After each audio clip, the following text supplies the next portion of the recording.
Welcome back to Enchanted Learning. It's me Benazir Khalid. Are you studying well or are you bothered about the last exams? Never bother of those exams you have attempted earlier. Be positive. If you have not succeeded in those exams, never remember those things. Because fail means first attempt in learning. So you have to work hard to achieve more and more success in your life. And you have to understand those failures are the stepping stone to your success. So today we are going to the next topic, that's writs. Shall we move? So in the last class we are discussing about fundamental rights, isn't it? Now the next topic is writs. What do you mean writs? We have discussed certain facts related to writs in the last class. Writs means those orders issued by court for the enforcement of law. Orders issued by the court for the enforcement of law, for the enforcement of fundamental rights. Orders issued for the enforcement of fundamental rights. Those are termed as writs. Those both Supreme Court as well as High Court has a power to issue orders for the enforcement of these fundamental rights. As per Article 32, Supreme Court has the power to issue writs for the enforcement of fundamental rights. Whereas as per Article 226, High Court has a power to issue writs for the enforcement of fundamental rights as well as for other specific purposes. That is for ordinary legal purposes. Here, the Supreme Court can issue writs only for the enforcement of fundamental rights, whereas a High Court can issue writs not only for the enforcement of fundamental rights but also for other purposes.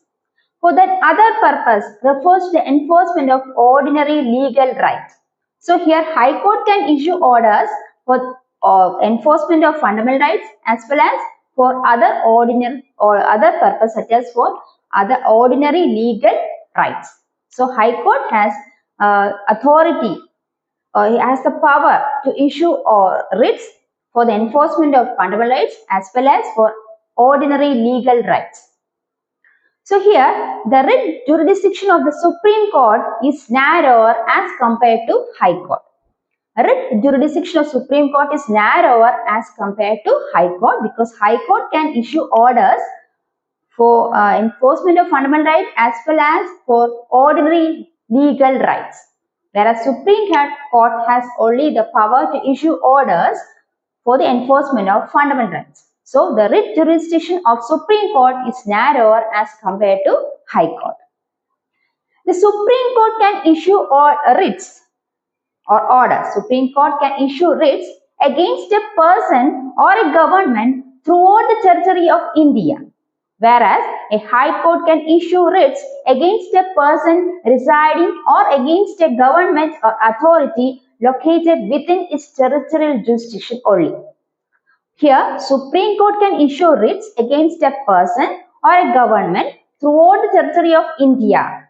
Throughout the territory of India, Supreme Court can issue writs against a person or a government throughout the territory of India. Whereas as far as High Court is concerned, it can issue writs against a person residing or against a person or a government, a person residing or against a government or an authority located within the territorial jurisdiction. Within its territorial jurisdiction.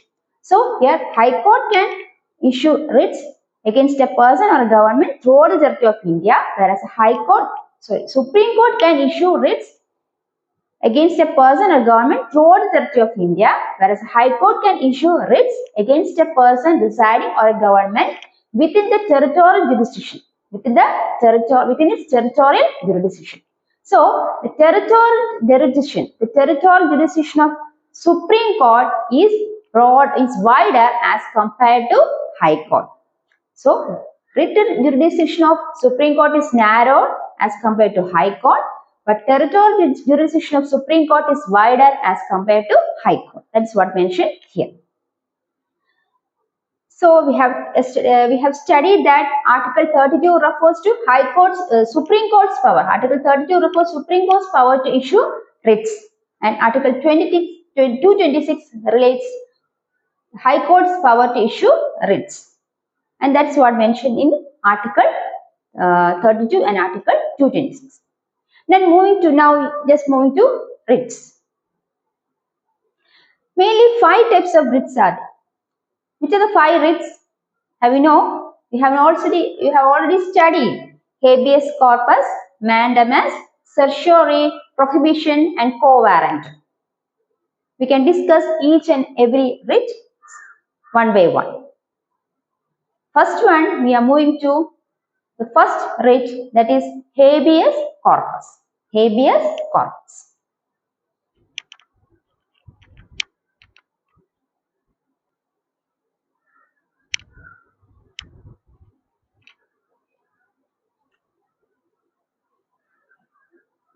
Habeas corpus. It's a Latin term and it literally means to have the body of. To have the body of. It is an order or a writ issued by a court to a person who has detained another person to produce the body of the latter before it. So, it is a writ or order issued by a court to a person who has detained another person to produce the latter before it. To produce the body of the latter before it. That is, to produce the body of the person. If a person has detained another person, the court orders or issue an order or writ to produce the body of the person in front of the court. That is what mentioned habeas corpus. So habeas corpus literally means to have the body of. That is, it is an order or writ issued by a court to a person who has detained another person to produce the body of later before it. And here, the writ of habeas corpus can be issued against both public authorities as well as private individuals. Writ of habeas corpus can be issued to both public authorities as well as private individuals. And the writ on other hand cannot be issued in which all cases where the detention is lawful, where the proceeding is for contempt of a legislature or a court, where the proceedings is for a contempt of a legislature or a court, or the detention is outside jurisdiction of the court. So, a writ cannot be issued in which all cases where the detention is lawful, where the proceedings is for the contempt of a legislature or court, or where the detention is outside the jurisdiction of the court. So, habeas corpus literally means to have the body of. That means it is an order or writ issued by the court to a person who has detained another person to produce the body of the latter before it. And this habeas corpus writ is issued to both public authorities as well as private individuals. And habeas corpus writ cannot be issued in these following cases where the detention is lawful, where the proceedings is for the contempt of a legislature or court, or where the detention is outside the jurisdiction of the court. In these cases, writ cannot be issued as per the writ of habeas corpus cannot be issued. Next one is mandamus. Mandamus. What do you know by mandamus? This term is also a Latin one and is named as, it means we command. Mandamus means we command. So another writ. Next one is mandamus. Mandamus means we command. That is, the court commands, or it is a command issued by the court to a public official asking him to perform his duties that he has failed or refused to perform. So, it is an order issued by the court to command. It's an order, means it is a command issued by the court to a public official. For what? Asking him to perform his official duties that he has failed to or refused to perform. That is, if a public official refuses to perform his, or if public official is not performing his official duties, and or if he fails to perform his official duties, the court has the authority, the court has the power to issue writ. It commands, the court commands by issuing writs, and that writ is mandamus. So mandamus is a command issued by the court to a public official to perform his official duties that he has failed or refused to do, refused to perform. Okay, this writ can be issued against any public body or corporation, an inferior court, a tribunal, or a government for the same purpose. If a public body is also not performing their duties correctly, if a corporation is not performing their duties correctly, if an inferior court is not performing their duties correctly, or if a tribunal or a government is also not performing their duties correctly, this court can also issue writs against against this activity, against their activity. Thus, that a court can issue writs to a public body as well as to a corporation, an inferior court, a tribunal, or a government for not performing their official duties. That is what's discussed in mandamus. Mandamus is a command, or it's issued by the court to a public official to perform his duties that he has failed to or refused to perform. That is what explained in mandamus. That is a command. Mandamus literally means we command. The writ of mandamus cannot be issued against a private individual or a body. It can be issued only to a public official or public body or a government or an inferior court or a corporate or a tribunal. So it cannot be issued to a private individual. That is not the point. Next one, we are moving to the next writ, that is prohibition. So prohibition writ, that is literally means to forbid, Here, prohibition means to forbid. It is issued by a high court to a lower court or a tribunal to prevent the latter from exceeding its jurisdiction or usurping judicial authorities. Usurping a judicial jurisdiction that it doesn't possess. Once more, it means to forbid. Prohibition literally means to forbid.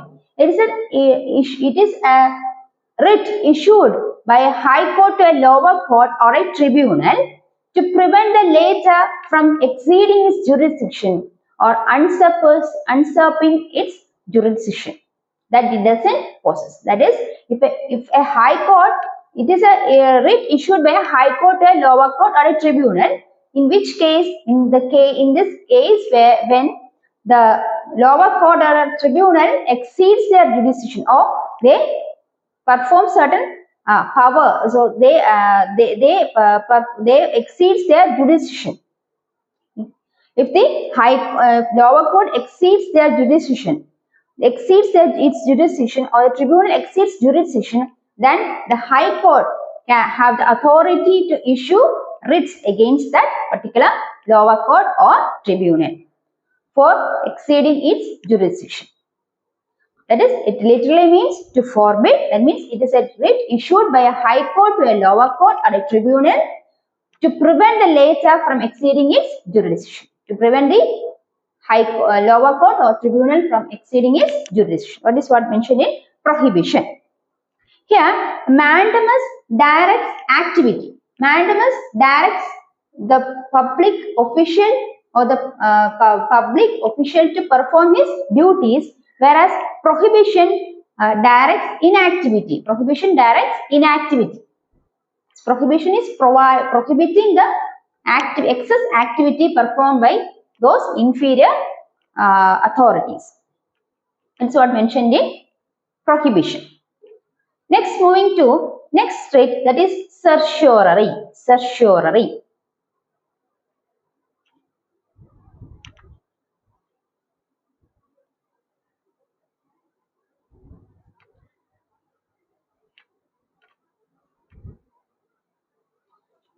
Next one is certiorari. Certiorari means it's a writ that literally meaning is to be informed or to be certified.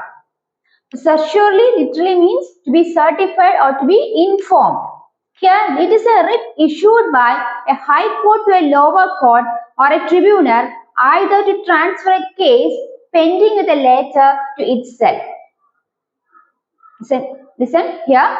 In certiorari, it's a writ or it's an order issued by a high court to a lower court or a tribunal where to transfer a case which was pending with the late. That means if a case is pending within the tribunal or in lower court, the high court issues orders or writs to move the case or to transfer the case to the high court. That's what mentioned in certiorari. Transfer the case which was pending with the inferior lower court or tribunal to the higher authority.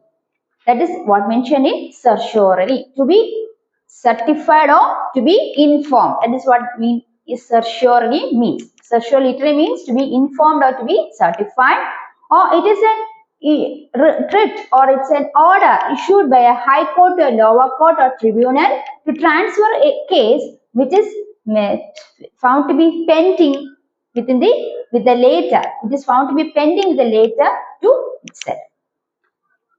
Here, the writ of certiorari could be issued only against judicial and quasi-judicial authorities. In the above case, prohibition is also the writ of prohibition can also be issued only against quasi or judicial authorities, judicial as well as quasi-judicial authorities. So, writ of prohibition as well as writ of certiorari can be issued against judicial as well as quasi-judicial authorities. Next, so certiorari means it is to be informed or to be certified. That's an order or writ issued by a high court or a lower court or a tribunal.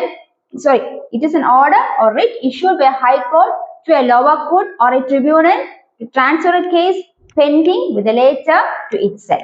That is what mentioned in certiorari. Next one is quowarranto. So, quowarranto. Quowarranto literally means by what authority or warrant. By what authority or warrant. It is an order or writ issued by the court to enquire into the legality of claim of a person to a public office. It is issued by a court to inquire into the legality of claim of a person to a public office. That means if a person is that is to restrain a person from holding a public office which he is not entitled. So restrain a person from holding a public office which he is not entitled. That is to remove a person from a position which he is not supposed to see. That is to remove a person from holding a public office which he is not entitled. That is what is mentioned in quowarranto. That is an order issued by the court to inquire into the legality of claim of a person to a public office. That means it prevents illegal aspiration of public office by a person. And this writ can be issued only in the case of a substantive public office of a permanent character created by a statute or by a constitution. So here literally it means by what authority or warrant. If a person is not supposed to hold such a position in a public office, he has to be removed. That the court issues an order or writ to remove such a person from holding a public office which he is not entitled. That is what explained in quowarranto.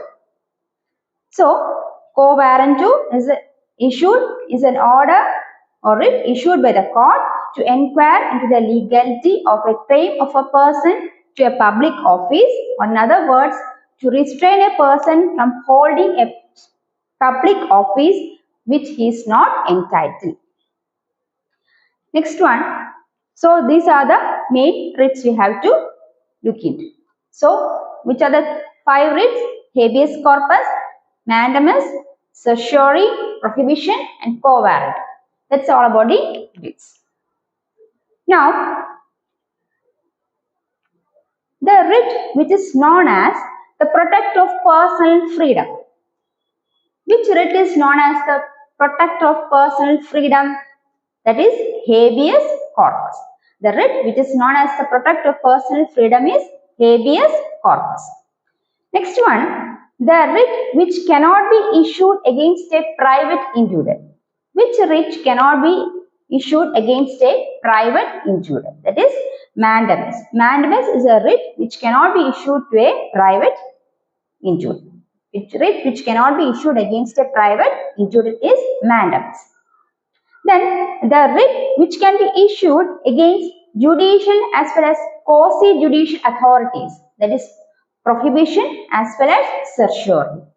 So writ issued against judicial as well as quasi-judicial authorities, that is prohibition as well as certiorari. So the writ which can be issued against judicial and quasi-judicial authorities. The only writ that can be issued against judicial and quasi-judicial authority is prohibition. Then certiorari writ could be issued against judicial quasi-judicial authorities as well as against administrative authorities. At present, it is applicable to, or it is also provided against administrative authorities. The writ of certiorari was issued only against judicial as well as quasi-judicial authorities, and now as per the Supreme Court's rule, certiorari writ is applicable, or it can be issued against administrative authorities also. So the writ prohibition is issued to judicial as well as quasi-judicial authorities, whereas writ of certiorari is applicable to the judicial, quasi-judicial authorities as well as administrative authorities. Judicial, quasi-judicial authorities as well as administrative authorities.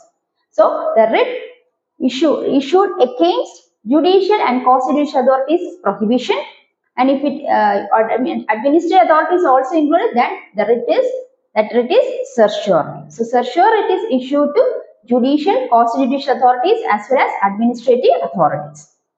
That's all about the writs. Now moving to next one, Article 33. So Article 31, you know, that was a right to property which was removed from the Constitution fundamental rights and placed on Part 3 of Indian Constitution. So Article 31 is not there. So Article 32 we have studied, that is the heart and soul of Indian Constitution. The next one, Article 33. As per Article 33,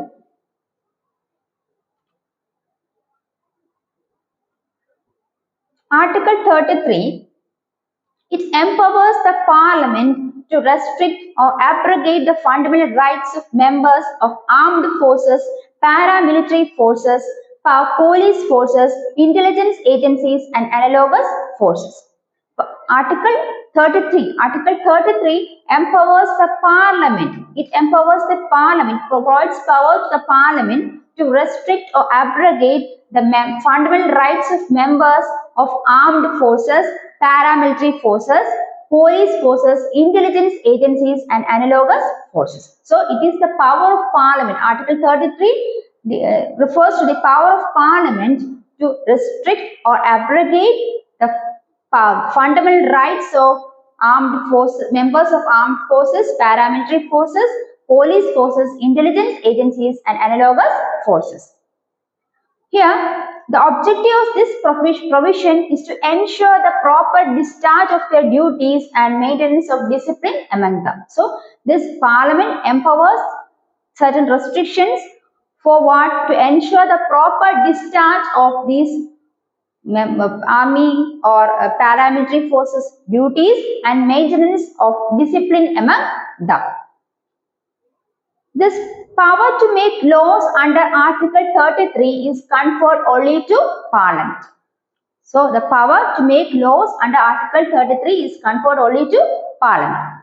As per Article 33, it empowers the Parliament to restrict or abrogate the fundamental rights of members of armed forces, paramilitary forces, police forces, intelligence agencies, as well as analogous forces. And Article 33 is conferred, or it empowers the Parliament to make laws, as per Article 33. Article 33 empowers the Parliament to make laws. That's about Article 33.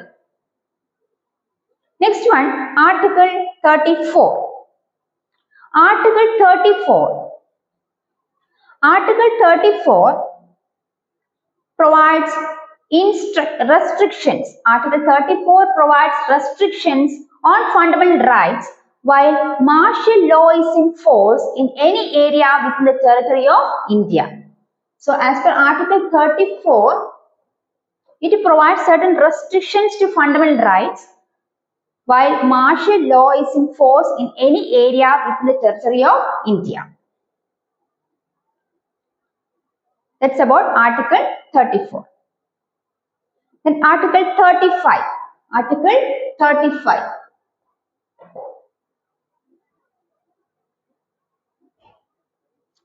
Article 35. It lays down the power to make laws to give effect to certain specified fundamental rights which shall vest only in Parliament. As per Article 35, it's a power of the Parliament to make laws and to give certain effects to specified fundamental rights. These all powers vest within the Parliament. So, Article 35 lays down the power to make laws to give effect to certain fundamental rights, and these all powers vest upon within the Parliament. That's what discussed in Article 35. So, Article 33 empowers the Parliament to restrict or abrogate the fundamental rights of members of armed forces, paramilitary forces, police forces, analogous forces, as well as intelligence agencies. And Article 33 empowers Parliament to make laws. As per Article 34, it provides restrictions in fundamental rights while martial law is in force in any area within the territory of India. In Article 35, it declares the power of the Parliament to make laws or to give effect to certain specified fundamental rights. So, in this class, we were discussing about writs. Hope you all understood. We shall move to the next topic in the next class.